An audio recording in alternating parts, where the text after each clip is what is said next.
It's testament to their hard work, Lorraine. That, you know, a lot of people say, oh, my God, it happened really quickly, whereas, in fact, Matthew's 27 this year, right, which I can't quite believe.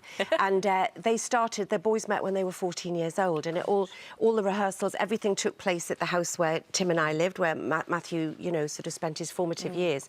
So all of these songs that I was shouting, will you shut up? Now I'm going, yes, bring it on, buy my rest home. Oh, were they always the 1975? No, they weren't. They were the Slow Down, they were Drive Like I Do.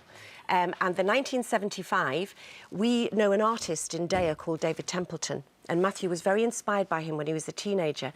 And David gave him a book of beat poetry, and in it somebody had written, it was the summer, it was the 1975. And it just resonated with him. Yeah. And of course I'm going, well, that's a stupid name. Nobody's going to buy a song off you with that title.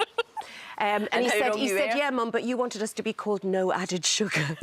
So, anyway... How very for our times now. Yeah, the rest is history. I'm very proud. The only downside is I rarely know what continent he's on. The other day, he flew back from Singapore. He was at Radio 1. As he came out, I was going into Radio 2 to do this. Right. And we literally didn't even get to wave at each other. So there is a downside, but obviously you give them wings, don't you? And they fly, and I couldn't be more proud. And I'm more proud of people saying, both your boys are lovely people, though, I have to say. If a fan gets in touch and says, I queued for ages to meet Matty and, you know, he's changed my life and everything, but he was so lovely when he met me. That's you know, as a mum. No, absolutely. And, you know, and Louis the same, you know. I mean, obviously I've got him in the house, but at least when he goes out, he behaves himself. We're going through the rites of passage. Excellent, excellent.